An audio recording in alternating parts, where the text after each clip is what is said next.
চমৎকার একটা ঘটনা বলে শুনেন। সেদিন কুমিল্লা টাউন হলে বাংলাদেশ জামাত ইসলামের একটা প্রোগ্রাম হয়। সেই প্রোগ্রামে 6টা মোবাইল ফোন পাওয়া যায় এবং তাদের কী সুন্দর আদর্শ, কী সুন্দর সিস্টেম, কী সুন্দর আমানতদারিতা যে তারা সেই ফোনগুলো কুড়িয়ে পেয়ে স্টেজে জমা দেয়। স্টেজে জমা দেওয়ার পরে আবার মাইকে অ্যানাউন্স করে দেয় যে এই ফোনগুলো কার কার আপনারা উপযুক্ত প্রমাণ দিয়ে ফোনগুলো নিয়ে যাবেন। চিন্তা করেন, এই জিনিসটা যদি অন্য কোনো দলের ক্ষেত্রে হইতো, এটা কি সম্ভব ছিল? তারা দেখতেন যে অন্যান্য দলগুলো মোবাইল ফোন তো নিয়ে যেতই, তারপরে সেই ফোনগুলো বিক্রি করে সেই ফোনগুলোর টাকা ভাগাভাগি করতে গিয়ে মারামারি করতো নিজেরাই। কিন্তু জামাত ইসলামের মধ্যে এটা নেই। তো আমাদের দেশের মানুষ কি নিজের ভালো নিজে বোঝে না। আমরা বাঙালি তো নিজের ভালো নিজে আমরা বুঝি না। যেমন ধরেন, আপনার চোখের সামনে আপনি কিন্তু দেখতেছেন যে অন্যান্য দল, আমি কোনো নির্দিষ্ট দলের নাম বলবো না, অন্যান্য দল বনাম বাংলাদেশ জামাত ইসলাম বা ছাত্র শিবির। অন্যান্য দল বলতে আপনি বিএনপি ধরতে পারেন, আওয়ামী লীগ ধরতে পারেন, জাতীয় পার্টি ধরতে পারবেন, যে কোনো একটা দল ধরে নিতে পারেন। তো অন্যান্য দলের লোকেরা দেখবেন যে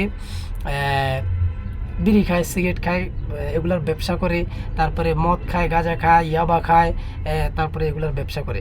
কিন্তু আজ পর্যন্ত আপনি দেখেননি যে ছাত্র শিবির কিংবা জামাত ইসলামের মানুষ বা জামাত ইসলামের দলের নেতাকর্মী কিংবা সমর্থক এবং তাদের যে ফুল টিম, তাদের কেউ এই ধরনের কার্যকলাপে লিপ্ত না। কিন্তু তারপর আপনি কি করেন? ওই জামাত ইসলামকে সমর্থন করেন না, আপনি সমর্থন করেন অন্যান্য দলকে যারা সবসময় এই সমস্ত খারাপ কাজে লিপ্ত থাকে।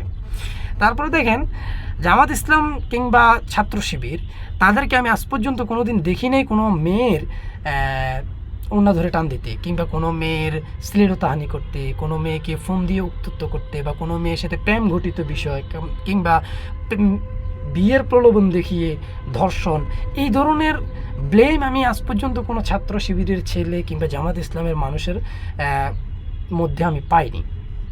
আর যদিও পাওয়া থাকে, আমার মনে হয় এটা একটা মিথ্যা, 100% মিথ্যা হবে।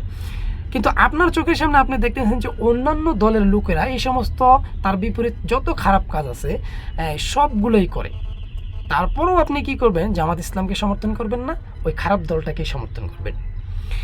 তারপরে ধরেন, অন্যান্য দলের লোকেরা চাঁদাবাজি, লুটপাট, তারপরে জমি দখল, তারপরে বালুর মাঠ দখল, এই দখল, ওই দখল, তারপরে যত ধরনের লুটপাট আর সন্ত্রাস আছে সবগুলোই অন্যান্য দলের লোকেরা করে। কিন্তু আপনি আজ পর্যন্ত ছাত্র শিবির কিংবা জামাত ইসলামের মধ্যে এটা দেখতে পাবেন না। কিন্তু তারপরেও আপনি কি করবেন? ওই জামাত ইসলামকে সমর্থন করবেন না, অন্যান্য দলকেই সমর্থন করবেন কিংবা অন্যান্য দলকে ভোটটা দিবেন। সুতরাং আমরা তো নিজেদের ক্ষতি নিজেরাই করতেছি, তাই না? আমরা বাঙালি, আমরা নিজেদের ভালো বুঝি না। আমাদের চোখের সামনে একটা ভালো একটা খারাপ, আমরা তারপরেও খারাপের দিকে ধাবিত হই, ভালোর দিকে যাই না। এই হলো সমস্যা। বাংলাদেশে 90% মুসলমান, কিন্তু আজ পর্যন্ত একটা ইসলামী দল আসতে পারে না ক্ষমতায়। কেন জানেন?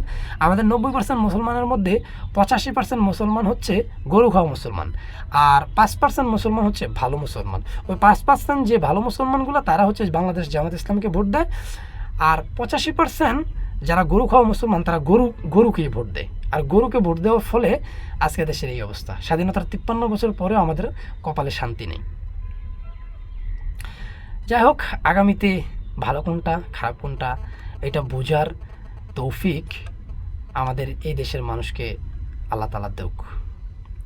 আল্লাহ হাফেজ, সবাই ভালো থাকবেন।